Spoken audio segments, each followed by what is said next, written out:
চর বিষয়ক মন্ত্রণালয় গঠন, চরাঞ্চলের জন্য পৃথক বাজেট বরাদ্দ, নদী ভাঙনে ক্ষতিগ্রস্ত মানুষের ক্ষতিপূরণ ও পুনর্বাসন সহ ১০ দফা দাবিতে কুড়িগ্রামে পদযাত্রা, সমাবেশ ও স্মারকলিপি প্রদান কর্মসূচি পালন করেছে চর উন্নয়ন ও বাস্তবায়ন পরিষদ।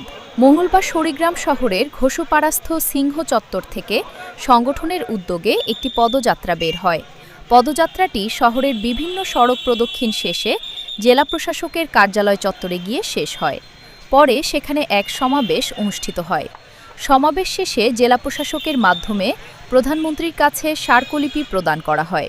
সংগঠনের সভাপতি অধ্যাপক শফিকুল ইসলাম বেবুর সভাপতিত্বে অনুষ্ঠিত সমাবেশে বক্তব্য দেন সাধারণ সম্পাদক সাংবাদিক আশরাফুল হক রুবেল, অধ্যক্ষ খাজা শরীফ উদ্দিন রিন্টু, অধ্যক্ষ শাহ আলম, অধ্যাপক মোখলেছুর রহমান, ইমান আলী, রফিকুল ইসলাম, যুগ্ম সাধারণ সম্পাদক সাংবাদিক সাইয়েদ আহমেদ বাবু, অধ্যাপক নাজমুন নাহার বিউটি, বিএম আবুল হোসেন, ইউসুফ হোসেন, অধ্যাপক গোলাম রসুল রাজা, ইয়াসিন আলী, সাইফুল ইসলাম বাদল সহ অন্যরা।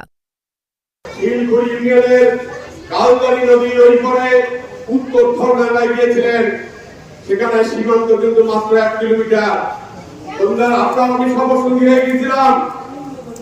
আমার সাথে সাথে দেখলেন যে ভারতের অনেকগুলো টাওয়ারে আলো জ্বলছে।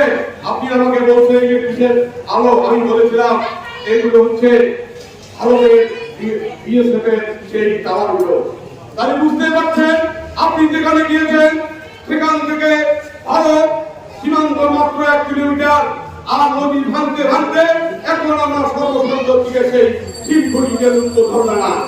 এবং আপনি জানেন ওই নদী আপনি যাওয়ার পর কিছুটা কাজ হচ্ছে, কিন্তু আপনি যেখানে যাবেন